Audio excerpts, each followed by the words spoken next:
Nous sommes à Paris. L'accord politique de Ouagadougou signé le 4 mars 2007 semble donner une vie aux Ivoiriens. Des difficultés en difficultés, d'hésitation en hésitation récemment, le président ivoirien, son Excellence Laurent Gbagbo, a fixé la date du 30 novembre 2008 pour le premier tour des élections présidentielles en Côte d'Ivoire. Dans cette série que nous sommes en train d'initier, la parole aux intellectuels, nous rencontrons à cet effet M. Bernard Doza. Bernard Doza est sociologue, politologue, écrivain, journaliste. Oh, que dire? Un monsieur me disait, Bernard Doza est un monsieur qui utilise le passé pour construire et instruire le présent. Nous rencontrons à cet effet M. Bernard Doza, avec qui nous allons faire un petit tour d'horizon, afin de poser, n'est-ce pas, le débat profond sur les enjeux de cette élection qui se prépare en Côte d'Ivoire. Bernard Doza, bonjour. Bonjour.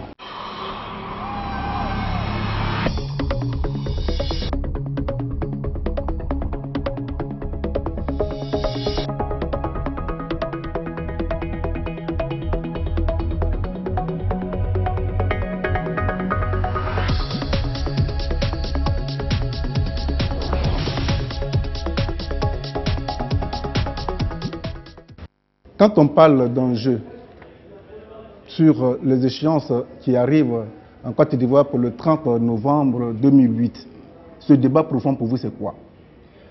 Le débat aujourd'hui, comme nous avions dans le combat pour le changement contre la dictature depuis les années 80, le combat reste toujours la condition du peuple. Quelle condition? La condition du peuple, c'est la remise en cause de ceux qui exploitent, et à l'intérieur et à l'extérieur, le peuple de Côte d'Ivoire. Donc l'amélioration de sa condition de vie. Ceux qui exploitent, vous voulez faire allusion à qui? Au pouvoir? Ou quand vous dites à l'extérieur, c'est qui à peu près? La Côte d'Ivoire, qu'est-ce que c'est? Récemment, j'ai dit dans une émission de télévision que la Côte d'Ivoire, c'était la carte postale de la France. C'était une sorte de plantation coloniale où les intérêts occidentaux, pour gouverner l'Afrique francophone, ont préféré donner le pouvoir à un sous-préfet local qui, à partir d'Abidjan, contrôlait en réalité les 14 pays francophones qui servaient de relais à la France dans ses intérêts personnels et privés. Donc, le grand débat depuis les années 50, depuis les années 60, ou même disons depuis les années 80 en ce qui me concerne, parce que je suis de la génération estudiantine des années 80, le grand débat, c'est comment faire le changement et quel type de changement allons-nous faire en Côte d'Ivoire. C'est ça qui a été le vrai changement. Alors, le vrai débat. Pour vous, le débat qui doit structurer les échéances qui arrivent, c'est le changement. C'est d'abord le changement, parce qu'on considère que dans ce pays qu'est la Côte d'Ivoire, il y a des intérêts locaux, il y a des intérêts externes qui ne veulent pas du changement. Depuis 90, 95, 2000, 2005, nous assistons à une alliance intrinsèque entre différents groupes pour ne pas que le véritable changement s'opère en faveur du peuple. Voilà, c'est pour cela que le débat qui va peut-être, si nous allons aux élections... Et pourquoi vous en doutez? Écoutez, les dates ont tellement changé. On est parti de 2005, on est en 2008. On ne sait même plus, peut-être que demain on va passer en 2009. Chaque fois ça commence au mois de mars, au mois de juin, octobre, et puis décembre, et on recommence l'année. Donc, on ne sait pas. Alors, si les élections doivent avoir véritablement lieu en novembre, le débat de fond, c'est quoi? Le débat de fond, c'est la question fondamentale de la prise en compte du peuple ivoirien. Aujourd'hui, on a des émeutes de la faim en Côte d'Ivoire. C'est ça le débat de fond. Comment on en est arrivé là? On avait dénoncé à l'époque la dictature du PDCI-RDA. On s'est battu contre le parti unique. Moi, je ne suis pas entré en Côte d'Ivoire, dans mon pays, depuis 30 ans. Et Dieu seul sait que j'aime beaucoup mon pays. Mais parce que nous considérons que ceux-là qui ont bloqué la Côte d'Ivoire depuis les années 80, qui se sont partagés les différentes sphères du pouvoir, mais ils sont encore au pouvoir, ils sont encore là. S'ils ne sont plus au pouvoir local, au pouvoir central, ils sont dans les coulisses. Nous sommes au courant. Quand Laurent Gbagbo prend le pouvoir et que Bras Canon continue à aller à la présidence pour percevoir à chaque fin de mois son salaire. Vous avez des preuves? Vous avez des preuves qui attestent que les Bras Canon émarge à la présidence de la République de Côte d'Ivoire? Je ne peux pas comprendre qu'on parle de changement en Côte d'Ivoire et puis des gens comme Wassina Koné ne sont pas en prison. Et pourquoi vous voulez qu'on les mette en prison? Mais Wassina Koné, c'est lui qui dirigeait l'expédition militaire à Gagnoa. On parle de changement et pourtant les Bédier ne sont pas en prison. Or, Bédier, en 1977, a été renvoyé du gouvernement par Houphouët-Boigny en personne pour avoir surfacturé 35 milliards sur les usines sucrières du Nord. Donc voilà, il y a des gens, il y a des symboles qui logiquement doivent être à la Maca pour qu'on parle de changement.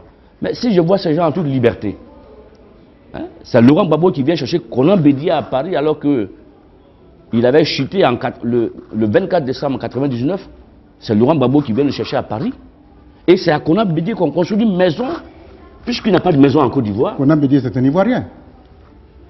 Nous sommes dans une période de ni paix ni guerre. Voilà quelqu'un qui et a on prend tout le monde prend la réconciliation nationale. Voilà quelqu'un qui et a vous été radicalisez, vous radicalisez. Oui, il faut mettre celui-ci en prison. Voilà quelqu'un qui a été ministre de l'économie et des finances en 1966. Ça, c'est le passé, ça. Ah bon? Et pourtant, là, on arrête encore ici les collaborateurs de la Gestapo. Maurice Papon est presque mort en prison ici. Et pourtant, c'est le passé. Les Juifs continuent à réclamer les responsabilités de l'Holocauste. Et pourtant, c'est le passé. Il n'y a qu'en Afrique où on pense que le passé n'a rien à voir avec le présent. Non, je dis bien que si nous voulons le changement en Côte d'Ivoire, des gens comme Wassina Koné, les Léon Kona Kofi, Konan Bédier, tous ceux qui ont posé des actes contre le peuple ivoirien doivent être en prison avant qu'on ne fasse un débat sur la question du changement. Si ces gens ne sont pas en prison, quel changement vous voulez qu'on ait? On a aujourd'hui un Laurent Gbagbo qui prend le pouvoir et puis autour de lui on regarde, on retrouve les mêmes. Ce sont les bras canons. Ce sont les mêmes qui, à l'époque, organisaient l'assassinat des démocrates. Bras canons, on le sait, vous voulez une preuve? Il y avait à Palme Industrie, en 91, un jeune qu'on appelle Yodé Digbel Léon.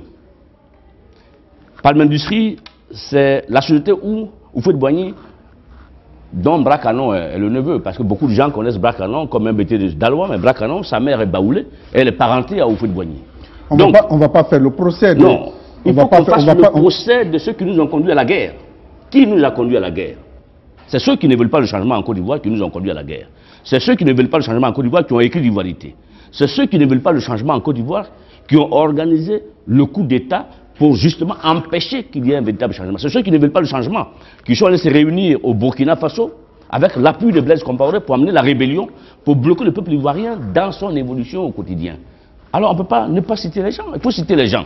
Bon, alors pour mieux comprendre et pour mieux faire connaître à nos téléspectateurs les leaders politiques qui animent la vie sociopolitique en Côte d'Ivoire, en l'occurrence M. Bédier, M. Gbagbo, M. Alassane Dramane Ouattara et récemment M. Guillaume Soro. Quelle présentation vous faites de ces leaders-là? Écoutez, rapidement. Moi je pense que on nous a dit qu'en 90 que le communisme était fini. Or, quand le capitalisme décrète la mort du communisme, on ne nous dit pas aussi que le capitalisme lui-même aussi il est fini. Mais quand on décrète la mort du communisme, le capitalisme lui continue et il devient encore plus puissant qu'hier. Alors quand on dit que les classes sociales n'existent plus parce que le communisme a disparu, cela veut dire que aussi le travailleur ne continue plus à travailler puisque c'est le travailleur qu'on exploite et c'est le travailleur qui fait grandir le capitalisme. Donc, aujourd'hui en Côte d'Ivoire, les gens que vous citez, quand je vois un Alassane Ouattara qui dit à Paris en 99 en mai que si on ne veut pas qu'il soit candidat en Côte d'Ivoire, c'est parce qu'il est du Nord et musulman. Ça, c'est un crime pour lequel on doit le mettre en prison. Parce qu'Alassane Ouattara ne reprend pas le Nord. Mais avec vous, la prison, il n'aura plus de place en prison. Mais c'est ça qui a amené la démocratie en Occident. Quand tu poses un acte antinational, tu vas en prison. On te juge. Et ça donne à réfléchir à ceux qui sont dehors. Mais si on te laisse... Attendez. On ne juge pas Wassina Koné, mais sur quelle base vous voulez qu'on juge Guillaume Soro pour avoir commandité l'opération? On n'a pas parlé d'un jugement affecté à M. Guillaume Soro. Mais vous dites que moi je ne parle que de jugement. Je dis Guillaume Soro, le 19 septembre 2002, avec Ouattao, c'est eux qui ont supervisé l'attaque d'Abidjan. Si on n'arrête pas Wassina Koné pour le juger pour l'expédition militaire à Gagnoa, sur quelle base vous voulez que demain on juge Guillaume Soro, qui est responsable des 400 morts en une demi-journée à Abidjan le 19 septembre? Donc, il faut qu'on apprenne à juger les gens. Donc, quand Ouattara dit que... Nous sommes dans un état de tolérance, non, un état de droit. La tolérance, ça n'a rien à voir avec le droit. Le droit, c'est que quand quelqu'un pose un acte, il faut qu'il en paye les conséquences. Et c'est après, parce que quand il paye les conséquences, ça donne à réfléchir à ceux qui peuvent venir demain. Quand Wassina Koné lance l'expédition militaire à Gagnoua et qu'on ne le touche pas, ça veut dire que l'impunité règne. On parle de Bédié, de Gbagbo et de Soro. Wassena. Maintenant, vous me parlez de Bédié, de Gbagbo et de Soro. Regardez bien. Moi, je vais sortir du tribalisme et montrer les gens qui y sont en vérité. Bédié est le dernier représentant de la bourgeoisie agraire. La bourgeoisie agraire, c'est le PDCRDA. C'est cette bourgeoisie agraire qui était en alliance dans les années 30 avec la bourgeoisie européenne qui s'est constituée en 1944, le 10 juillet, en un syndicat autonome africain. Donc, le syndicat agricole africain, c'est le syndicat agricole africain qui est devenu en 1946 le PDCRDA. Donc, les héritiers du PDCRDA, ce sont les dépositaires des intérêts de la bourgeoisie agraire. Et comme la bourgeoisie agraire ivoirienne s'est associée au patronat français pour déporter les ouvriers du travail depuis le pays Sonufo jusqu'en Haute-Volta, dès la disparition du chef de la bourgeoisie agraire en 1993, il fallait empêcher le repartage du bien national avec les descendants de ceux qui ont travaillé dans les grandes plantations du cacao et du café. Voilà pourquoi on a créé l'ivoirité. Pour enflammer le petit peuple en lui faisant croire qu'en réalité, la dernière génération des ouvriers du travail qui sont nés en Côte d'Ivoire veulent s'approprier de la Côte d'Ivoire au détriment du petit peuple ivoirien. Mais au fond, qui est l'ennemi? L'ennemi, c'est ceux-là qui sont au pouvoir, qui étaient les instruments et qui sont les instruments. Et à l'époque, quand vous parlez de M. Bédié? Je parle encore du feu de Boigny. Quand je considère... Moi, je voudrais qu'on recentre le débat sur M. Bédié, M. Alassane Dramane Ouattara et M. Laurent Gbagbo et M. Soro. Quand je parle de la bourgeoisie agraire, je parle du feu de Boigny qui était le chef de la bourgeoisie agraire. Quand on sort de la bourgeoisie agraire, on entre dans la dernière génération de la bourgeoisie agraire qui sont les éléments aristocratiques, puisque eux, ils n'ont pas de plantation. Eux, ils ont été nommés par les responsables de la bourgeoisie agraire. Donc, ils représentent les intérêts de cette bourgeoisie agraire. Voilà pourquoi Bédié, arrivant au pouvoir, Bédié décide d'écrire l'ivoirité pour exclure les enfants des ouvriers du travail que incarnaient les Ouattara et les autres. Donc, on a donc les Ouattara, les Bédié et les Houphouët-Boigny qui sont les dépositaires dans notre pays de ce qu'on appelle l'étranger, le capitalisme. Ceux-là, on les a combattus depuis les années 80. Parce que ceux-là, ils ont vendu notre pays aux mains des multinationales étrangères. Donc ils ne peuvent rien nous apporter. Un homme comme Ouattara, il va faire quel discours à Abidjan concrètement? Si ce n'est pas pour mentir. Donc, quand on veut le changement, il faut le faire avec des gens qui proposent à la Côte d'Ivoire des solutions pour sortir de la crise. Mais quelqu'un qui vient pour gérer la crise, c'est un ennemi de la nation. Monsieur Gbagbo était quasiment un éclaireur, comment dirais-je, une lampe qui devait éclairer ce combat. Vous savez, j'ai conseillé plusieurs chefs d'État. On parle du président ivoirien, Laurent Gbagbo. Il y a en Afrique ce qu'on appelle une mangeoire. Voilà pourquoi tout à l'heure, quand on a commencé, j'ai donné la liste de ceux qui logiquement devaient être en prison. Il y a ce qu'on appelle une mangeoire autour du pouvoir. Vous prenez un petit soldat, demain matin il prend le pouvoir en Côte d'Ivoire, le même soir, vous allez voir, les représentants de cette mangeoire-là vont tous venir au palais, venir faire allégeance. Chacun va venir donner sa quote-part. C'est des Libanais, c'est des gens du pouvoir local, c'est des gens qui ont l'argent et qui ne veulent pas et qui s'en foutent du changement. Celui qui vient, eux viennent se mettre autour. Si tu n'as pas la capacité d'éliminer les responsables de cette mangeoire-là, tu refais les mêmes erreurs que le président passé. Donc, en un mot, le président Gbagbo en ce moment est en train de faire les mêmes erreurs que... Écoutez, le président Gbagbo prend le pouvoir l'an 2000. Rapidement. La majorité au Parlement, c'est PDCRDA. On va aux élections législatives en décembre 2000. Face aux électeurs, qui revient majoritairement au Parlement, c'est le PDCRDA. Donc voilà un président socialiste qui est élu, la majorité est de droite au Parlement, il est obligé de négocier avec les éléments modérés de cette majorité de droite, qui accepte, moyennant finance, de ne pas présenter un candidat contre le candidat de son parti. Et du coup, on se retrouve donc au Parlement avec Mamadou Koulibaly, seul candidat unique présenté par l'Union, FPI et PDCI. Nous sommes en otage. Quelle est la marge de manœuvre d'un président socialiste qui est minoritaire au Parlement et où le président de son propre parti, qui devient président de l'Assemblée nationale, est un président qui est mis en place avec l'appui de la droite? Et tu penses que dans un pays comme ça, tu peux mettre un programme allant vers le peuple sans que la droite ne réagisse, alors qu'elle contrôle le Parlement? Aujourd'hui, le vice-président de la Côte d'Ivoire, c'est qui? Mais c'est Laurent Desnans Fologo. Mais on ne le dit pas. Qui fait les grandes missions pour le chef de l'État? C'est Fologo. Qui vient en France tous les jours pour le président? C'est Fologo. Pourquoi? Parce que c'est Fologo qui représente la droite au Parlement. C'est donc lui qui a négocié avec les députés du PDCI pour que le président de l'Assemblée nationale soit au moins du FPI. Puisque Gbagbo s'est plaint que je suis président FPI, mais si demain il m'arrive une maladie, si j'ai une crise cardiaque, c'est le président de l'Assemblée nationale qui, logiquement, doit gouverner pendant 45 jours, organiser les élections. Mais le PDCI est majoritaire, comment je vais faire? Donc Fologo a dit, président, je vais faire des propositions pour qu'au moins le président de l'Assemblée nationale soit de votre parti. Voilà donc le consensus dans lequel nous sommes. Donc nous n'avons pas affaire à Abidjan à un gouvernement de gauche. Nous avons affaire à un président de gauche pris en otage par la bourgeoisie agraire qui, elle, n'a pas renoncé à ses privilèges. Voilà le débat dans lequel nous sommes. Donc les hommes de droite, là, on les connaît. C'est Ouattara, c'est Bédié, c'est tous les candidats que nous... Le seul qui est à gauche encore, je me pose la question s'il est vraiment encore à gauche, c'est Gbagbo. Sous la pression des dignitaires des différents partis politiques, est-ce qu'il est encore à gauche? Voilà le débat d'Abidjan aujourd'hui. Maintenant, la rébellion, elle, c'est le bras armé des multinationales qui ont considéré que les 150 propositions qui ont été écrites par le FPI à Paris en 1985,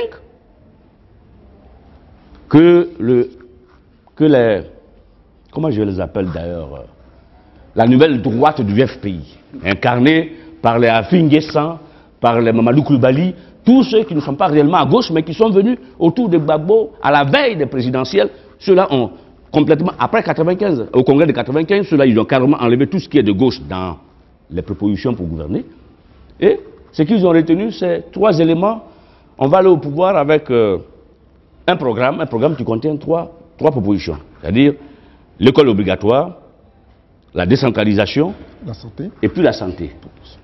Alors, l'impérialisme se pose la question, mais attends, la Côte d'Ivoire, là, on pensait que c'est notre déposition en Afrique, mais vous venez d'où?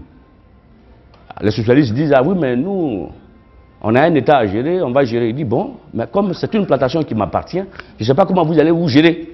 Mais ils avaient été prévenus déjà. Alors maintenant, quand ils sont allés, ils ont posé le programme, les 3 éléments du programme, eh bien, l'impérialisme a dit, non, nous, on n'est pas concernés dans votre programme. Bon. Est-ce qu'on peut véritablement parler d'une révolution ratée ou réussie par Laurent Gbagbo? On ne peut pas faire de révolution dans un pays quand l'étranger est encore là. De quelle révolution nous parlons? De quel étranger parlez-vous? Écoutez, quand je parle de l'étranger, on va sortir des mots opaques. Quand je parle de l'étranger, je parle de la France. Et qu'est-ce que la France... Vous vivez, hein, l'interview que nous sommes en train d'enregistrer se passe en France. Vous indexez la France. Écoutez, quels sont les éléments que vous possédez qui vous permettent aujourd'hui d'indexer la France dans tout ce qui arrive à votre pays, la Côte d'Ivoire? Est-ce qu'il y a une différence entre Abidjan et Paris? Il n'y a pas de différence. Quand je suis à Paris, je suis au même titre en danger que si j'étais en Côte d'Ivoire. Le régime est le même. Hein? En 1983, pour avoir dit que vous faites conduire l'expédition militaire à Gagnoua sur une radio, on m'a arrêté ici à Paris, on m'a mis en prison 48 heures. Donc que je sois à Paris ou que je sois à Abidjan, c'est la même chose. Mais je dis bien que la Côte d'Ivoire est le prolongement de la France en Afrique francophone, au niveau politique et social. Donc, comme c'est une plantation de la France, le débat, on l'a eu à Paris avec le Gbagbo en 1984, au congrès du MID. On a dit que ce pays-là, c'est une plantation de la France. Vous ne pouvez pas, sans qu'on ne fasse une véritable révolution anticoloniale. Mais quand vous parlez de révolution, c'est quoi? Il faut tuer tout le monde, il faut décapiter tous les Ivoiriens? Ça, c'est la caricature que la droite fait de la révolution. Alors pour vous, la révolution, c'est quoi alors? La révolution, c'est la remise en cause d'un ordre établi dans un mouvement populaire qui part à la recherche de sa liberté pour écrire une nouvelle vision du monde. Mais ce dont vous parlez, la Côte d'Ivoire en a vécu récemment. Les Bleu Goudé qui sont venus donner leur poitrine pour sauver la République. On a un président qui a été frappé par une rébellion, qui appelle à son secours une jeunesse qu'on lance au devant quand le président est déséquilibré dans son pouvoir personnel. Mais cette jeunesse n'a pas un programme de société, elle n'a pas un programme pour faire une révolution anticoloniale. Donc, lorsque le président en question entre dans les négociations avec l'ennemi, cette jeunesse-là devient une sorte d'otage. C'est à cela que nous assistons aujourd'hui en Côte d'Ivoire. Bon, c'est donc assez compliqué.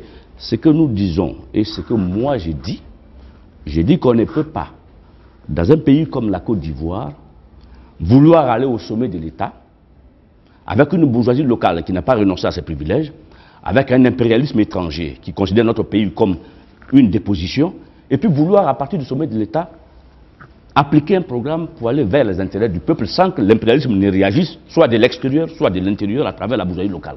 Voilà donc, voilà un peu, si les mots que j'emploie ne sont pas assez lisibles, on peut encore essayer de parler un français plus terre à terre. Non, c'est lisible.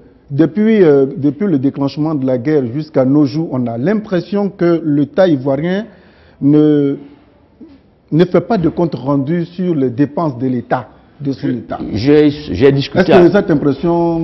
J'ai discuté avec quelques responsables et je crois savoir ce qui se passe depuis 2002 en fait. Ce dont se plaignent les Ivoiriens, que depuis 2002, l'État est devenu opaque, l'État ne rend plus compte, on ne sait pas où va l'argent de la République. Dans toute l'histoire de l'humanité, dans aucun pays du monde, on ne peut faire une révolution économique et politique si on n'a pas créé une bourgeoisie nationale. Donc, comment créer? Qu'est-ce qu'il faut pour créer cette bourgeoisie tant criée ou décriée? Qu'est-ce qu'il faut véritablement?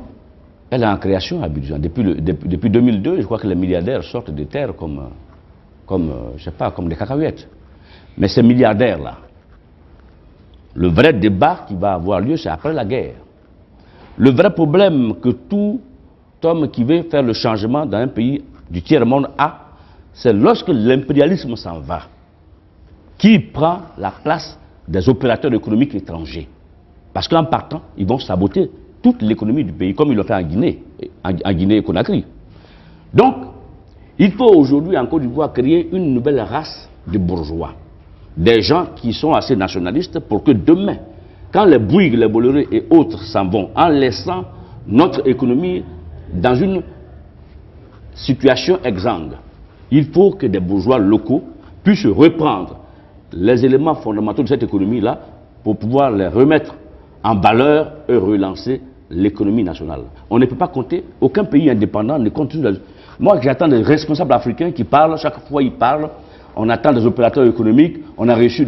Aucun pays dans le monde ne peut se développer sur la base des opérateurs étrangers qui viennent investir dans un pays qui n'est pas le leur. Donc, dans tout pays, avant qu'on ait lutte pour l'indépendance, il faut déjà qu'on comptabilise combien de personnes dans ce pays-là ont l'argent pour que le jour où on prend l'indépendance, les opérations financières pour l'investissement viennent de cette bourgeoisie avec laquelle on peut discuter, trouver un pacte. Même Berlusconi, quand il a été élu, pas maintenant, mais sa première élection. La première des décisions qu'il a prises, c'est de lancer un appel à tous les Italiens qui sont aux États-Unis et ailleurs pour qu'ils ramènent l'argent qu'ils ont acquis. Ils s'en foutent de comment ils ont acquis l'argent, qu'ils ramènent l'argent. L'État prend 1%, le reste, il n'a qu'à créer des emplois pour que les Italiens travaillent. C'est ça qui se passe aujourd'hui en Côte d'Ivoire. C'est vrai, le petit peuple souffre. On dit, mais on ne sait pas où les fondateurs vont à l'argent. Mais ce que nous on constate, c'est que de 2002 à maintenant, on peut au moins compter quelque chose comme 150 voire 200 milliardaires à partir de la refondation. Maintenant, le vrai problème est de savoir si, quand nous sortons de la guerre, est-ce que ces milliardaires vont créer des emplois? S'ils ne créent pas des emplois, alors là, ils vont nous trouver devant. Ok. On va changer de volet. Récemment, Laurent Pokou a été bastonné par des policiers et le mal a été tel que le président Gbagbo a été contraint de se rendre à son chevet pour le soutenir. Et au vu aussi de toutes ces bavures, définissez-nous à peu près, selon vous, quel est le rôle de l'armée dans une nation comme la Côte d'Ivoire? Attendez, le problème de l'armée en Côte d'Ivoire, c'est un problème assez vaste. Est-ce que nous avons une armée? Mais on a des gens en treillis qui portent les armes. Gbagbo lui-même l'a dit, hein, que le treillis se vend au marché aujourd'hui. N'importe qui peut acheter un treillis et puis s'habiller et dire qu'il est militaire. Donc ça ne veut rien dire aujourd'hui, le treillis en Côte d'Ivoire. Le pays est en guerre. Est-ce que le monsieur que tu vois qui est habillé en treillis, qui est gendarme, qui est policier, qui est militaire, est-ce que c'est un vrai gendarme, c'est un vrai policier, c'est un vrai militaire? Et sur quel ordre et comment il fonctionne? On ne le sait pas. L'état de guerre a fait que l'État lui-même a disparu. La justice a disparu. Tout a disparu. Aujourd'hui, le petit policier fait lui-même sa propre loi en Côte d'Ivoire. Donc, c'est un problème assez difficile. Vous me prenez le cas d'un homme comme Laurent Pokou, c'est déplorable. qu'une icône nationale comme le roi Mpoko, aujourd'hui, se fasse tabasser par un petit militaire qui lui-même ne le connaît même pas. Il se pose donc un problème de génération. Ces jeunes militaires qui ont entre 25 et 30 ans, est-ce qu'ils connaissent vraiment ce qu'on appelle la Côte d'Ivoire? Ils ne la connaissent pas. Donc, eux, ils voient un monsieur qui hausse de la voix, ils commencent d'abord à frapper avant de se demander qui c'est. Ce sont des choses qu'on doit regretter. Mais je dis bien que dans un pays comme le nôtre, dans la 3e Côte d'Ivoire, quand on s'appelle Laurent Mpoko, on n'a plus de village. Son village, c'est la Côte d'Ivoire. Quand on a un problème, c'est la Côte d'Ivoire. Je vois des gens comme le Guégué Ernesto qui meurent et puis on les enterre dans des brousses où le peuple, au bout de 5 ans, oublie s'ils ont même existé. Dans un pays civilisé, quand quelqu'un pose un acte qui fait que son nom dépasse son village, son nom dépasse sa tribu, son nom dépasse son pays, on ne l'enterre plus dans son village. On l'enterre dans un cimetière national où le peuple va se recueillir chaque fois parce qu'il a porté haut le flambeau du peuple. Donc un homme comme Laurent Mpoko, de son vivant, l'État de Côte d'Ivoire doit mettre à sa disposition. Écoute, le Stade de France, le premier nom qu'on a voulu donner au Stade de France, c'est Stade Platini. C'est Platini lui-même qui a refusé. Pourtant, il est encore vivant. C'est ça qu'on appelle une icône nationale. Mais chez nous, on pense que quand quelqu'un est comme Amédée Pierre, on doit le laisser mourir tranquillement. Si ce n'est pas Lixon Pado qui de temps en temps lui paye des sacs de riz, parce que l'État lui-même est absent, personne ne peut penser qu'Amédée Pierre avait commencé à chanter la Côte d'Ivoire depuis 1957. Et que cet homme-là, si demain matin il meurt, on a perdu une valeur sûre. Mais on n'en est pas encore là parce qu'on a affaire à des prédateurs qui, eux, viennent au pouvoir, non pas pour diriger au nom du pays et du peuple et de la nation, mais qui viennent au pouvoir d'abord pour satisfaire eux-mêmes leurs propres revendications, qui est une revendication de sortir de la pauvreté. Donc l'enrichissement rapide, c'est un moyen de prendre une revanche personnelle sur soi-même. J'ai été misérable, j'ai été pauvre quand j'étais enfant, ma mère m'a nourri avec du n'importe quoi, aujourd'hui je suis ministre, je dois manger au maximum pour me rassasier depuis que j'étais né, tout ce que je n'ai pas mangé, je dois le manger, tout le travail que je n'ai pas pu faire, je vais le faire. Merci. Voilà le système dans lequel nous vivons. Voilà, alors nous allons changer encore de volet pour parler des relations France-Côte d'Ivoire.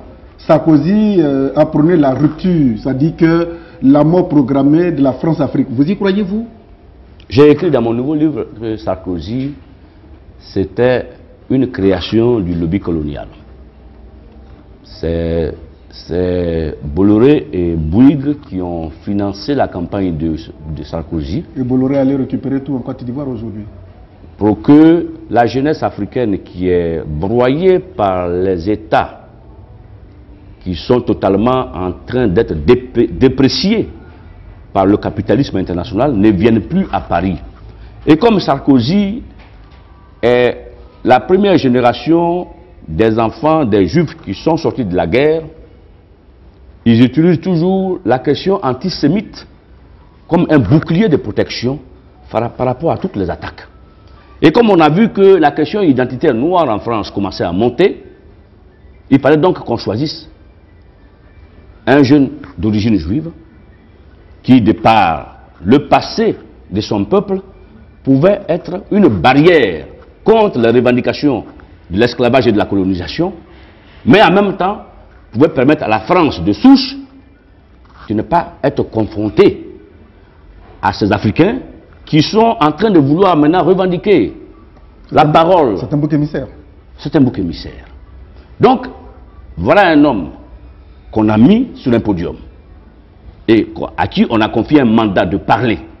Mais jusqu'à quand va-t-il parler? Voilà pourquoi, dans mon livre, dès la première page, j'ai publié ce qu'on appelle le manifeste du guerrier. Parce que j'ai lancé un appel à la dernière bataille de l'immortalité qui va se passer à Abidjan. Pardon? À la dernière bataille de l'immortalité. Elle est très importante. De l'immortalité? De l'immortalité. Tu vois? Tu peux refuser de venir. Tu vas te marier, tu auras beaucoup d'enfants, mais quand tu seras mort, tes enfants vont se souvenir de toi. Mais les enfants de tes enfants ne se souviendront pas de toi. Mais si tu viens à Abidjan, dans la grande bataille que nous allons mener contre l'armée d'occupation coloniale, ton nom sera gravé sur le mémorium de l'histoire. C'est ça la Côte d'Ivoire de demain. Alors quand le président Gbagbo déclare sur une chaîne de radio internationale que depuis que Sarkozy est là, il dort bien, et qu'on lui pose aussi la question, qu'est-ce qu'il pense de la présence des militaires français à Abidjan, il dit qu'il faut que ceux-là s'en aillent. Quand il dit que si Sarkozy est là, il dort bien, le vrai problème c'est que Gbagbo c'est un grand politique. Pour les Ivoiriens, c'est quelqu'un que les gens ne maîtrisent pas. Depuis qu'il est arrivé au pouvoir, les gens ont écrit beaucoup de livres. Quand je lis ces livres-là, je ne retrouve pas l'homme que moi je connais. Vous le connaissiez? C'est un ami personnel. Nous avons travaillé ensemble de 1983. Aujourd'hui, les conditions font que vous ne pouvez pas prétendre dire que le président de Côte d'Ivoire est votre ami, le président de la République de Côte d'Ivoire. Pour vous, l'amitié, c'est quoi? J'attends des Ivoiriens qui disent « Ah oui, mais Doza est fâché avec Gbagbo parce que depuis que Gbagbo a pris le pouvoir, on ne l'a pas appelé. » L'amitié, ce n'est pas ça. Non, l'amitié, ce n'est pas ça. Si toi, tu m'accueilles chez toi à la maison, au moment où je suis en difficulté, quelle que soit ma situation future, tu restes un ami pour moi parce que quand je n'avais personne pour me tendre la main, c'était toi qui m'as accueilli chez toi. Dans la Bible, c'est quand Abraham accueillait les trois voyageurs que sa femme Sarah a eu un enfant alors qu'elle avait 80 ans. L'amitié, c'est d'abord individuel. L'amitié est individuelle. Je vais vous donner encore une preuve. Les gens qui parlent. J'ai attendu. Le président a perdu son père. J'ai écrit une lettre que j'ai postée. Pour compatir ou pour... Non, je lui ai dit que... J'ai oublié de dire que son père est décédé à travers les journaux. Alors, si vraiment il s'agit de son père, moi qui suis un homme né dans le pays bêté, où certains parents, quand ils perdent un parent, dans la douleur, prennent même les tisons enflammés pour se brûler le corps, je présume que dans sa situation actuelle, il doit bouillir de l'intérieur parce qu'il doit en même temps gérer l'État et en même temps faire face à des problèmes qui lui sont personnels. Mais si vraiment son père est décédé, l'ami d'exil que je suis vraiment interpellé et je lui demande que je compatis à la douleur profonde de l'ami. C'est en 2005. Il a envoyé un courrier avec une enveloppe d'1 mètre, marqué présidence de la République, dedans avec une lettre qui a cette feuille-là. C'est ça l'amitié. Là, on ne parle pas d'argent. Là, on ne parle pas de poste. Là, on ne parle pas, oui, mais tu ne m'as pas appelé, tu es président, tu ne m'as pas appelé. Mais là, on parle de l'amitié. Bernard Doza n'est-il pas aigri au vu de tous les services qu'il a rendus? Les gens se partagent le pouvoir à Abidjan, Bernard Doza ne peut pas y mettre les pieds.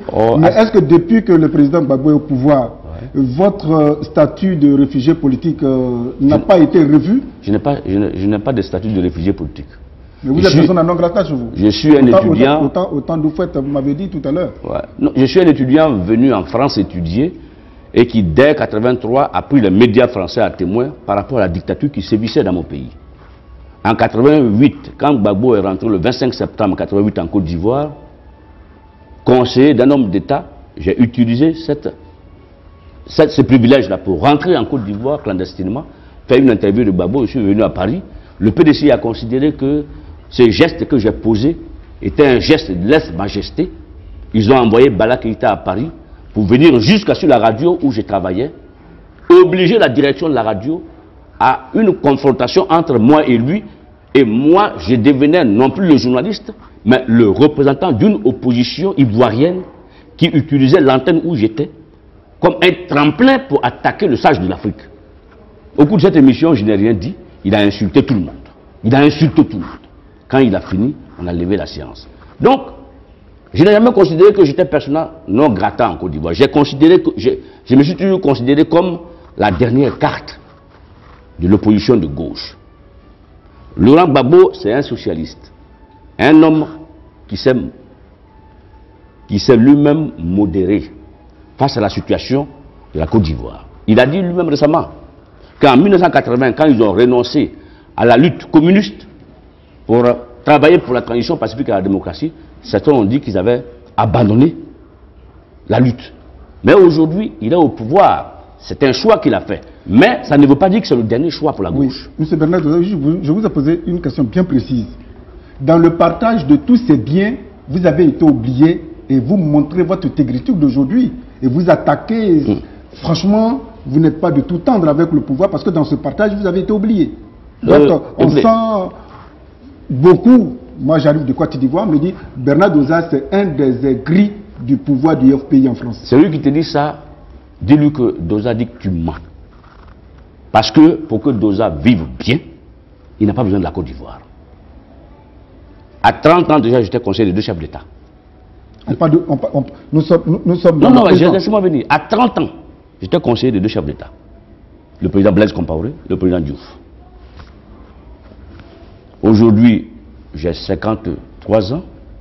En 2003, j'étais conseiller du général Bozizé. Quand tu es conseiller spécial d'un chef d'État, tu n'as pas de salaire. Tu as un budget. Tu as un budget. Est-ce que j'ai vraiment besoin d'aller en Côte d'Ivoire pour prendre un poste? Même un poste de ministre ne m'arrangerait pas. Je préfère être conseiller spécial d'un chef d'État que d'aller prendre un poste ministériel à Abidjan. Donc, ceux qui disent dans l'entourage du président que Doza est aigri, c'est qu'ils n'ont rien compris. Doza n'a pas besoin de la Côte d'Ivoire. Si je veux aller en Côte d'Ivoire, c'est parce que c'est mon pays. C'est parce que c'est mon pays. Et j'ai acquis des connaissances sur le plan international que je veux faire profiter à mon pays, c'est tout. Sinon, ce n'est pas un problème d'argent ni de poste. Bien. Alors, récemment, il y a eu des émeutes à Abidjan dues à la famine. La population, les femmes sont descendues dans la rue pour crier « Monsieur Gbagbo, nous avons faim ». Parce que le peuple connaît Gbagbo. Mais il y a des gens autour de Gbagbo. Gbagbo que je connais, moi, c'est quelqu'un qui n'aime pas l'argent. Aujourd'hui, on me dit le pouvoir change les hommes. Moi, je ne crois pas. Chaque fois, les gens me disent, oui, mais tel chef d'État est méchant. Je dis non. Si les gens qui sont autour de lui sont méchants et qui ne disent rien, c'est qu'il a une part de responsabilité. Mais moi, je connais l'homme avec qui j'ai vécu à Paris pendant 6 ans dans l'opposition clandestine. Il a changé. C'est ce qu'on me dit. Mais le pouvoir change, M. Doza. C'est ce qu'on dit. Mais moi, je pense que l'homme en lui-même ne change pas s'il n'a pas envie de changer. Les émeutes de la faim, j'ai considéré que le pouvoir avait fait une grande faute parce que quand les rebelles ont frappé la Côte d'Ivoire en 2002, 3 millions de personnes ivoiriennes ont quitté le nord pour venir se greffer sur la population d'Abidjan qui déjà n'était pas loin de 4 millions de personnes. Le pouvoir n'a rien fait pour encadrer les réfugiés dans leur propre pays qui sont venus dans la capitale. Donc du coup, il y a eu l'explosion de tous les canaux qui pouvaient permettre aux Ivoiriens de s'en sortir au minimum dès le lendemain de la rébellion. De 4 millions de personnes, on s'est retrouvé à 7 millions de personnes à Abidjan, rien que pour la seule ville d'Abidjan. Selon vous, on devait crier comme on le fait au Soudan, on devait lancer un appel à la communauté internationale pour venir assister. Le pouvoir lui-même devait, dans son propre pays, créer les conditions pour accueillir ceux qui ont quitté le Nord à cause de la guerre. On pouvait créer des habitations précaires. On pouvait créer des habitations qui ne devaient pas durer. Car on considère que la guerre va se terminer et ces gens doivent forcément et logiquement repartir chez eux. Mais quand on a laissé les gens arriver et qu'on s'est dit comme ils sont dans leur pays en Côte d'Ivoire, chacun peut se débrouiller, on a atterri aujourd'hui à la montée en flèche de la violence dans la capitale. Le brigandage, l'assassinat, les viols sont devenus monnaie courante. La prostitution a pris une allure où aujourd'hui, pour 1000 francs CFA à Abidjan, moi je reçois des cassettes vidéo ici que je vois, où pour 1000 francs CFA, les jeunes filles font l'amour avec...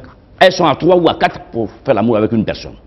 Donc, c'est cette misère-là qui nous amène à la révolte contre la faim. On nous dit, mais c'est un phénomène mondial. Mais en Côte d'Ivoire, déjà, on avait les prémices d'une révolte intérieure avant les émeutes de la faim ailleurs. Parce que j'ai encore appelé à Abidjan, où des gens bien placés m'ont dit, la situation est... Je dis, mais à quel niveau se trouve le problème? Parce que je ne comprends pas. Les proches du président me disent que c'est la droite locale, le PDCI, qui a organisé les gens pour aller revendiquer à travers cette émeute de la faim là, pour aller gâter le nom du président. J'ai dit, mais je ne comprends pas. Imaginons que c'est la droite locale. Mais qu'est-ce que le président a fait par rapport aux réfugiés intérieurs? Aucun cas n'a été. Peut-être qu'il y a pensé, mais ceux à qui on a donné l'ordre de le faire, est-ce qu'ils l'ont fait? On ne sait pas. Donc, s'il y a eu des révoltes de la faim en Côte d'Ivoire, c'est parce que la faim existe bel et bien en Côte d'Ivoire. Donc, il faut que, quelque part, on trouve une solution. Mais la solution, elle est dans le départ des rebelles. Parce que toutes les solutions ont été données. Monsieur Doza, je voudrais vous rappeler que dans mon introduction, si vous l'avez bien compris, vous m'avez bien écouté, je dis depuis la signature de l'accord politique à Ouaga, la Côte d'Ivoire semble retrouver la paix. Vous remettez en cause?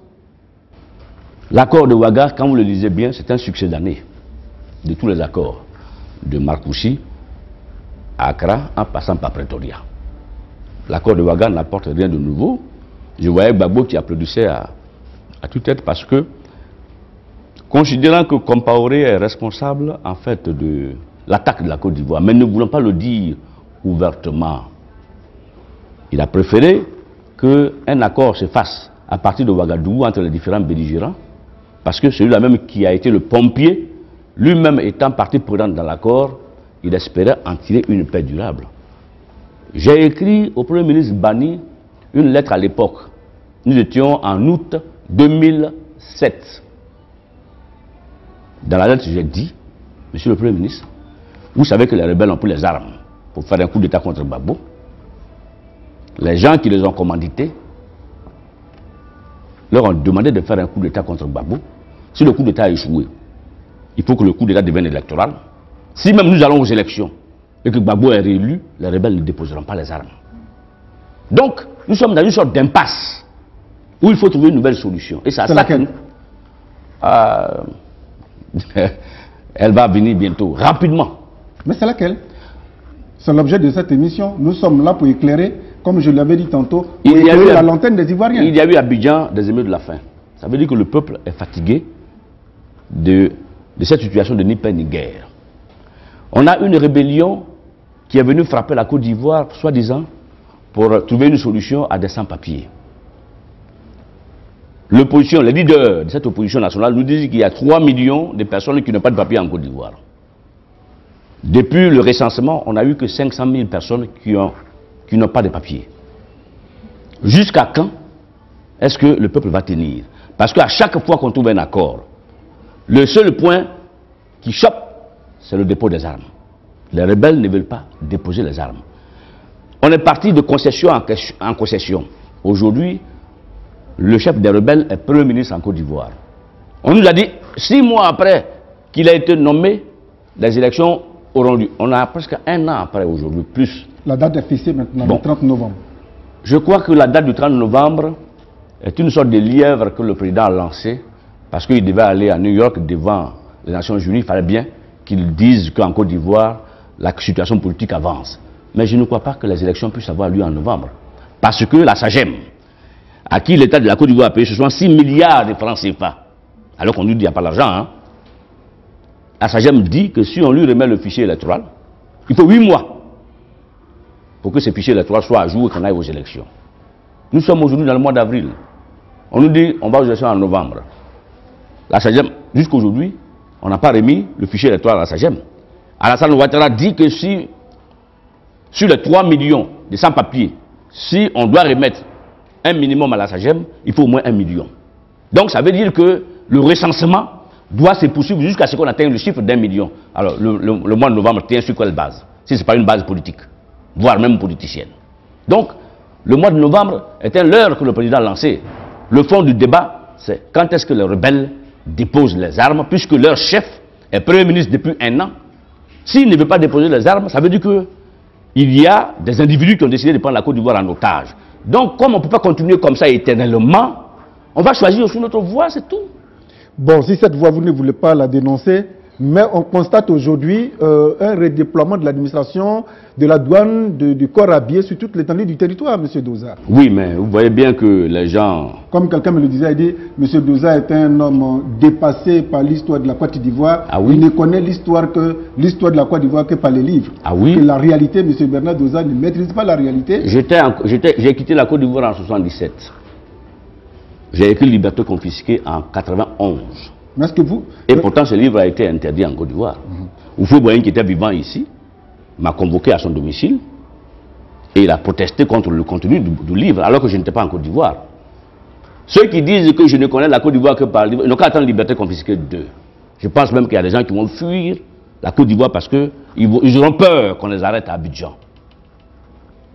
Tous ceux qui sont autour du président Gbagbo et qui pensent que la Côte d'Ivoire est devenue une manne où chacun doit se servir, des gens qu'on nomme directeurs de société et qui en 6 mois deviennent multimilliardaires, au point même que quand le président se rend au domicile de ces individus, lui-même il attrape sa tête parce qu'il est dépassé.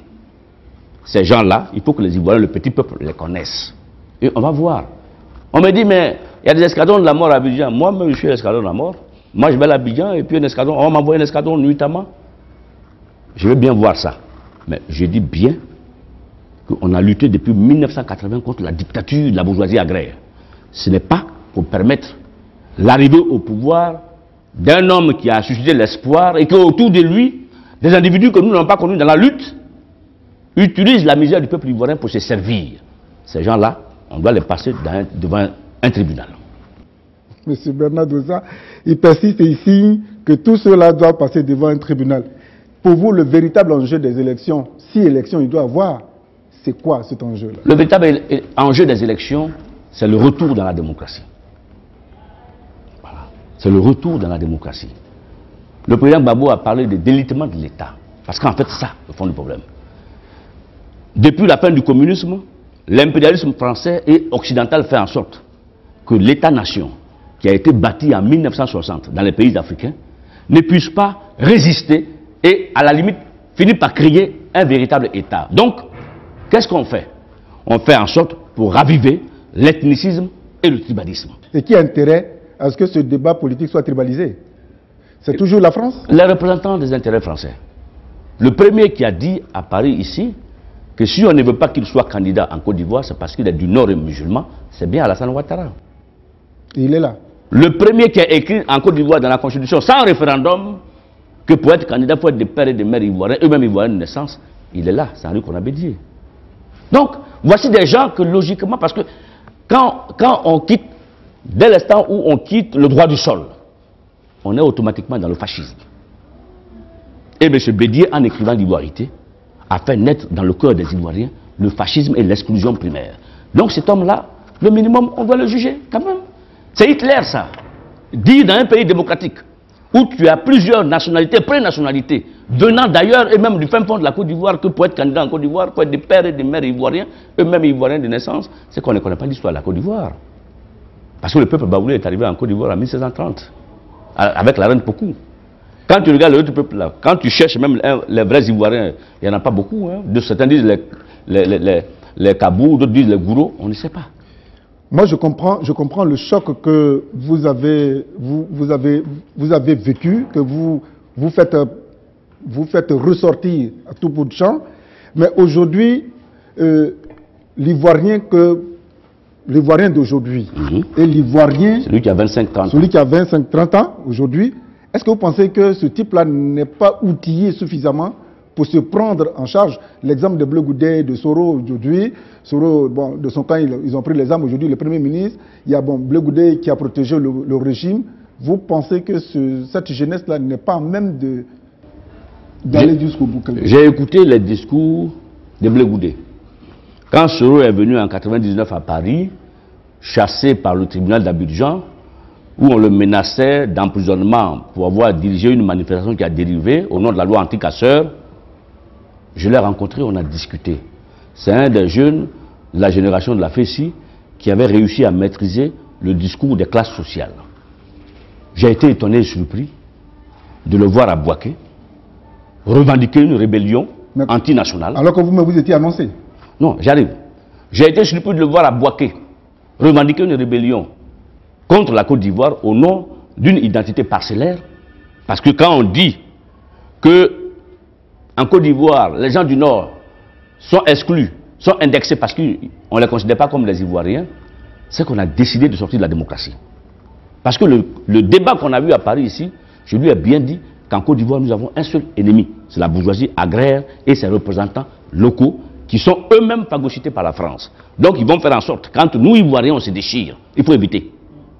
Mais s'il ne m'a pas écouté que je trouve à Bouaké et que je le vois dans un discours, il est tout à fait normal que quand il arrive à Lomé et qu'il envoie quelqu'un me chercher pour que je prenne la présidence du MPCI, je dis que non, ce n'est pas le débat que nous avons mené à Paris. Donc, en un mot, vous avez été contacté? Ah oui, non, mais j'ai été contacté. Je ne sais même pas qui me contacta pas à Abidjan. Gbagbo est venu à Paris et j'étais avec lui. Les seuls que même quand on m'invite, je ne vais pas. Le seul de la droite avec qui je cause, c'est le président Fologo. Sinon, jamais rencontré Ouattara, jamais rencontré Bédier, jamais rencontré tous les hommes de la droite. Même le DG de la douane est venu ici, je ne suis pas allé. Ça ne m'intéresse pas. La droite n'a rien à proposer en Côte d'Ivoire. Elle n'a rien à proposer. Elle a dirigé ce pays pendant 40 ans. Quand Oufou est mort, on a vu la pauvreté sortir.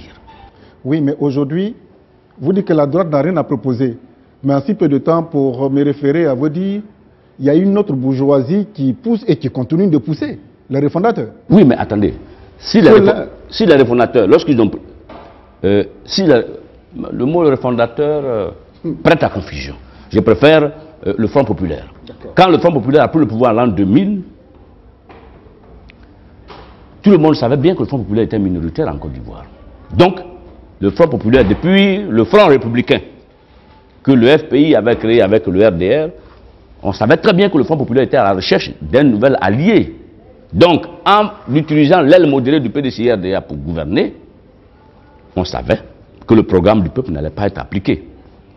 Il a suffi seulement que le FPI remette en cause les contrats qui étaient tranquillement chaque fois changés par les multinationales sans contrepartie pour le peuple ivoirien soient remis en cause pour qu'on tombe dans la guerre. Donc, on ne peut pas dire qu'ils sont arrivés volontairement dans la volonté de créer une bourgeoisie.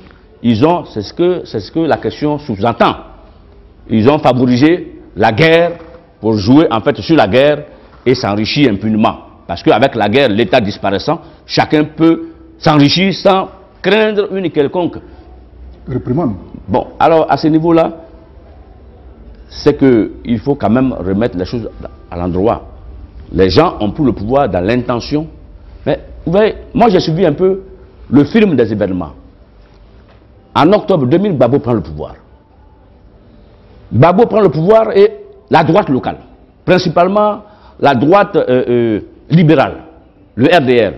Parce qu'il faut appeler les chats, il faut appeler un chat. Il faut qu'on arrête maintenant de faire... Non, non, la droite aristocratique et bourgeoise, c'est Bédier et ses amis. La droite libérale pro-américaine, c'est Alassane Ouattara. Alassane Ouattara dit, il téléphone à Laurent Dona Fologo, il faut que Fologo accepte d'amener le PDCI dans une alliance avec le RDR pour aller manifester contre l'arrivée de Gbagbo au pouvoir. Fologo dit non. Gbagbo a lutté pendant 30 ans, laissez-le gérer une fois au moins, après nous reviendrons. Alassane n'a pas voulu écouter cela. Alors qu'est-ce qu'on a fait? On a lancé les jeunes du RDR dans la rue. On a vu un affrontement qui a commencé depuis octobre 2000 et qui s'est terminé en décembre. Alors qui a mis le feu à la Côte d'Ivoire? Mais c'est la droite. Qui a écrit l'ivoirité? Mais c'est la droite. La droite n'a jamais voulu laisser gouverner cette Côte d'Ivoire par une gauche, même la gauche même que nous on décrit, qui a abandonné la lutte et qui est devenue une gauche caviar. On ne veut même plus entendre parler de gauche. Donc, jusqu'à aujourd'hui, mais la droite continue. Même le coup d'État qui a été coup d'État, qu'est-ce que la droite a fait? Dès que le général Gueye a pris le pouvoir, au moment où le général Gueye était en train de... Ah, on est venu m'appeler ici, on m'a contacté encore une fois. J'ai été à Bamako pour rencontrer les émissaires du général. Il a dit, il a une chance. Ce qu'on lui demande, c'est de faire comme Napoléon. Il faut arrêter les dignitaires de la bourgeoisie agraire. Soit on les met en prison, si on veut vraiment les garder, mais pour moi, je pense qu'on doit les mettre devant un peloton d'exécution. Comme ça, pour marquer les esprits. Un peloton d'exécution? Oui. Nous sommes en l'an 2008. Attends. Moi je parle des intérêts du peuple ivoirien. C'est mon problème, ça. Le reste, là, ça ne m'intéresse pas. Les histoires des droits de l'homme, ça ne m'intéresse pas. Ici, en France, on parle de droits de l'homme quand quand les gens sont rassasiés. Mais quand ils ont faim, ils ne pensent pas aux droits de l'homme. On préfère l'armée française a tiré en Côte d'Ivoire devant le Côte d'Ivoire. Non? Quand on demande, mais les militaires qui ont tiré, rendez-les à l'État ivoirien pour qu'ils soient jugés en Côte d'Ivoire. La France dit non, mais c'est le président Gbagbo. D'ailleurs, il paraît qu'on a cherché dans les émeutiers, il y avait des gens qui avaient des armes. Mais quand un Français a un problème ailleurs, regardez là en Somalie, des pirates qui arrêtent un bateau de plaisance français, les services de renseignement français arrêtent les pirates. Et sans le consentement même de l'État. Bon, c'est vrai qu'en Somalie, il n'y a pas d'État. Mais on pouvait les déposer carrément à Addis Abeba, puisque le siège de l'OUA, c'est là-bas. Même l'exemple, même au Tchad récemment. Bon, on prend carrément les gens et on les amène devant un tribunal étranger. Mais ça, personne n'écrit. Mais imaginons que nous, on vient d'arrêter dans une opération commando ici, on arrête le général Poncé pour l'amener à Abidjan et puis le juger pour les crimes, pour l'ordre qu'il a donné de tirer sur les manifestants devant le Côte d'Ivoire. Est-ce que la France va l'accepter? Non. Bon, alors c'est ces différents poids et des mesures qui ne correspondent pas que nous ne voulons plus aujourd'hui dans notre pays. Voilà pourquoi j'ai dit qu'ils ont mandaté une rébellion qui ne veut pas désarmer. Si elle ne veut pas désarmer, on profite de la rébellion pour maintenir une armée d'occupation de 10 000 hommes. La licorne, plus l'armée de l'ONU, ça nous fait 10 000 hommes en Côte d'Ivoire qui contrôlent le pays. Ces 10 000 hommes ne veulent pas désarmer la rébellion pour ramener la démocratie. Parce que les élections, c'est quoi? Les élections, là, c'est pour qu'on revienne de la démocratie où la rébellion nous a fait quitter pour créer la chien-lit. Donc, si on revient dans la démocratie, on va repartir de nouveau. Mais les chefs militaires étrangers qui occupent notre pays disent qu'ils ne quitteront la Côte d'Ivoire qu'au lendemain des élections et l'arrivée d'un nouveau président. Alors que nous savons très bien, si on considère qu'on va aller aux élections pour qu'il y ait un nouveau président, mais celui qui a été élu en l'an 2000, là, il aurait seulement fallu le laisser gouverner. De 2000 à 2005, lui-même et ses amis se seraient confondus, peut-être même qu'en allant aux élections, d'autres présidents auraient été élus, mais en frappant la Côte d'Ivoire par le biais d'une rébellion armée, on peut aller comme ça qu'en 2010, et Gbagbo qui est très malin, il le dit aux Ivoiriens, c'est pas moi qui ai amené la guerre. Donc tant que les rebelles ne déposent pas les armes, on peut aller comme ça qu'en 2020. Alors qui crée l'impasse? Est-ce que c'est l'impérialisme qui ne veut pas que dans notre pays, il y ait une alternance? Donc, pour punir le discours que tient le président Gbagbo, on préfère laisser pourrir le peuple dans la misère. Voici la tactique. Monsieur Bernard Douza, le rôle des intellectuels, vous en faites partie? Je ne sais pas. Non, je dis que vous faites partie de ces intellectuels. Oui. Est-ce que vous n'avez pas l'impression que les intellectuels africains, notamment ceux, les Ivoiriens, ils ont démissionné un peu de leur rôle? Oui. Dans mon nouveau livre, j'ai écrit un chapitre que j'appelle La défaite des intellectuels. Effectivement. On avait un seul intellectuel en Côte d'Ivoire qui avait bravé l'époque, le parti unique, qui avait bravé le système, c'était Jean-Marie Diafi. Mais vers la fin de sa vie, dans la pauvreté où le pouvoir l'a maintenu, ils l'ont tellement persécuté que vers la fin, il a fini par adhérer au bédéisme. Et il est mort dans une situation assez scabreuse. Aujourd'hui, j'attends des intellectuels qui se réclament de l'opposition, mais dont le discours ressemble beaucoup plus à un discours tribal qu'à un discours national. Tu vois, quand je vois des gens comme Jean-Noël Loukou, je vois des journalistes comme Tibish Kofi, qui ont pourtant mené la lutte syndicale. Venance Kona. Voilà, Venance Kona, qui écrivent aujourd'hui et qui prennent même les voitures, qui vont jusqu'au Bénin rencontrer IB. On va en parler rapidement. Le problème IB, on me fait signe qu'il nous reste 3 ou 4 minutes. IB ne constitue-t-il pas encore jusqu'aujourd'hui une menace pour la Côte d'Ivoire? L'ancien ministre de la Défense, Lida Kwasi, avait fait une proposition qui me semblait être bonne. Lida Kwasi, qui est un spécialiste de l'armée, a dit que la Côte d'Ivoire n'aura jamais la paix tant qu'on n'aura pas neutralisé les 200 jeunes qui ont participé au coup d'État de 99. Et je suis de son avis. Je suis vraiment de son avis. Les chefs de guerre qui sont au nord, là, les Kone Zakaria, les Fofoué, vous pensez que si on ne les exécute pas au nom de la nation, on aura la paix en Côte d'Ivoire? Non. Exécuter? Oui, il faut les exécuter. Des gens qui ont pris les armes pour aller contre la République, on les exécute. Vous assumez, hein? Ah oui, aucun problème. Et on va le faire. Ceux qui prennent les armes contre la démocratie, on les exécute devant une caméra. Parce que Ce n'est pas le fait de tuer qui est un problème. Le fait de tuer marque les esprits pour que jamais d'autres personnes ne recommencent. Parce que l'impunité amène chacun à penser qu'il a la liberté de faire n'importe quoi contre l'ensemble du peuple. De quel droit des individus? Parce que on ne leur a pas donné une pièce d'identité. Ils vont au Burkina Faso, ils s'asseyent dans une conspiration avec l'appui d'un État étranger. Et puis ils viennent et frappent la Côte d'Ivoire. En une demi-journée, 400 personnes meurent comme ça à Abidjan. Des gens qui sont paisiblement assis dans leur cour, qui reçoivent des balles. Ces gens-là, tu penses vraiment qu'ils ont droit à un débat, à une discussion? Non, je ne crois pas. Ces gens n'aiment pas leur pays. Ce qu'ils veulent, c'est le pouvoir. À tout prix. Et ce sont les gens comme les IB.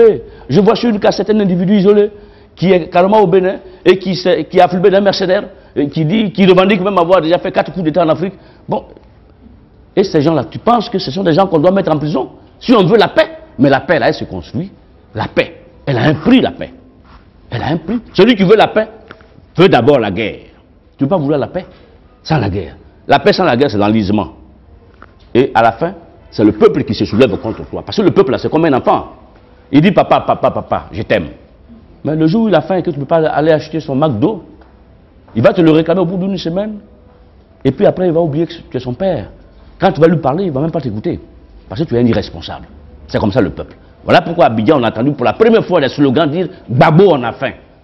C'est pitoyable quand même pour un pays dans lequel il y a un chef d'État socialiste. À l'époque même de la droite, on a dit qu'il faut boyer un voleur. Bon, mais c'est vrai, ça lui collait, ça lui allait bien, ça.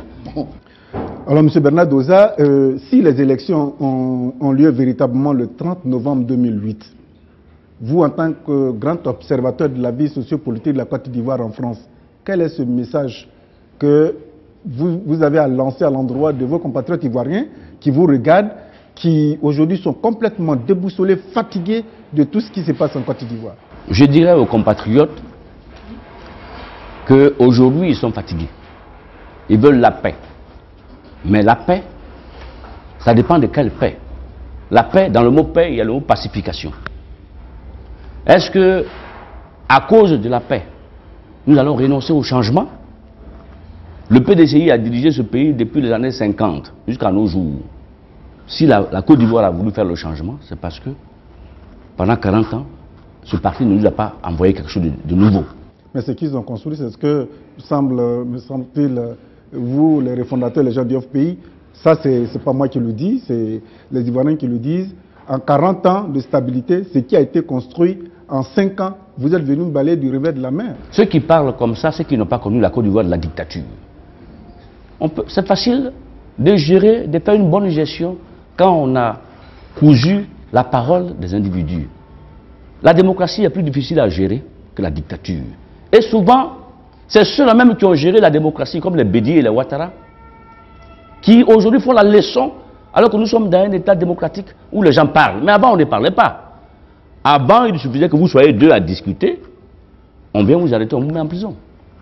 L'armée de Côte d'Ivoire a fait une invasion à l'université d'Abidjan pour empêcher un simple débat entre deux professeurs. Un débat. Pour un débat, l'armée rentre à l'université. Donc, ceux qui disent qu'en 40 ans de stabilité et de paix, les refondateurs ont tout bougé en 8 ans, ce sont des hypocrites. Parce qu'en 40 ans, on n'avait pas la liberté de la parole. En 40 ans, ce qu'on appelait la Côte d'Ivoire, la petite Suisse d'Afrique ou bien la Côte d'Ivoire, la France de l'Afrique, qu'est-ce que c'était? Tout le plateau qu'on voit, qui a bâti le plateau? Ce sont des Ivoiriens. Les immeubles, tous les immeubles qui sont au plateau appartiennent à des multinationales. La Côte d'Ivoire, l'État ivoirien n'a rien construit. L'État ivoirien a commencé à construire à Yamoussoukro. Bon, revenons rapidement parce qu'on... Donc là, ce qui est en train de... s'il y a élection, le message que vous... Le message qui est apporté, c'est que les Ivoiriens doivent se dire que la paix ne vaut pas tous les prix. Ils ont voté à l'an 2000 le changement. L'application d'un programme pour sortir la Côte d'Ivoire de la misère. La misère, c'est quoi en Côte d'Ivoire aujourd'hui? Parlons-en de la misère, pour que les Ivoiriens sachent de quoi nous parlons. Quand tu vas à l'hôpital, eux qu'à l'hôpital, le médecin te regarde et il te dit avant de te soigner, va à la pharmacie, paye d'abord tes médicaments avant qu'il ne te soigne. C'est ça, la misère. Et c'est ça que l'ancien régime et la droite appliquaient en Côte d'Ivoire. Et si ça continue aujourd'hui, c'est parce que les socialistes n'ont pas eu le temps d'indexer les soins gratuits sur l'argent du cacao, du café et sur le minimum de personnes qui travaillent en Côte d'Ivoire. À cause de la guerre, ils ont mis tous les dossiers, ils les ont mis dans le tiroir. En attendant que ceux qui ont amené la guerre acceptent de déposer les armes avant qu'on applique le programme. Voilà pourquoi le peuple ivoirien souffre. Donc, alors, il faut que les socialistes, qui ne sont pas les meilleurs, mais au moins par rapport à la droite, au moins reviennent au pouvoir pour appliquer le programme. Mais tout à l'heure, je l'ai dit, si nous allons aux élections, si c'est pour nous ramener un candidat de droite, on ne garantit pas la paix. Ça, c'est... Ah non, ça c'est clair. Ça, c'est... Puisqu'ils n'aiment pas le changement. Oui. Ils n'aiment pas la démocratie. Donc, s'ils viennent, si on va aux élections, que c'est Bédié ou c'est Ouattara, mais ils n'ont qu'à se dire que peut-être qu'il va gouverner un mois. Bon, rapidement, vous êtes en train de préparer un nouvel ouvrage. Oui. C'est ça? Oui. Qui sera intitulé... Liberté confisquée 2. Le temps de la révolution. Rapidement, un petit résumé, et puis la date éventuelle de sa sortie. Oh, on a prévu pour le mois de juin-juillet. Mais c'est un livre de perspective. Parce que je considère que la Côte d'Ivoire a été décrétée indépendante alors que la nation n'était pas constituée. Dans ce livre, je fais une ébauche pour que la nation se réconcilie. Comme je suis un homme de gauche, je prends toujours sur les acquis de la Révolution française. Le tribalisme existait en Europe ici. Il y avait 400 tribus en France. Mais après la Révolution, ils ont créé des états généraux de la nation et ils ont fait le tour de toute la France. Ils ont passé tribu par tribu. Ils ont convoqué tous les chefs de tribus et ils leur ont demandé de renoncer à leurs prérogatives au profit de la République. Voilà comment l'homme qui était confiné dans sa tribu est devenu un citoyen dont le père est l'État. Chez nous, ce pacte n'a pas été signé. Moi, je propose qu'il faut que les Ivoiriens, pour vivre ensemble, signent un nouveau pacte de vivre ensemble. Tant qu'on n'a pas signé un pacte de vivre ensemble, le BT ne se sentira pas à l'aise dans un pouvoir où c'est un Baoulé qui est président de la République. Tant qu'il n'y a pas un pacte de vivre ensemble, où les tribus renoncent à leurs prérogatives, le Gula ne peut pas être à l'aise si au pouvoir il y a un BT.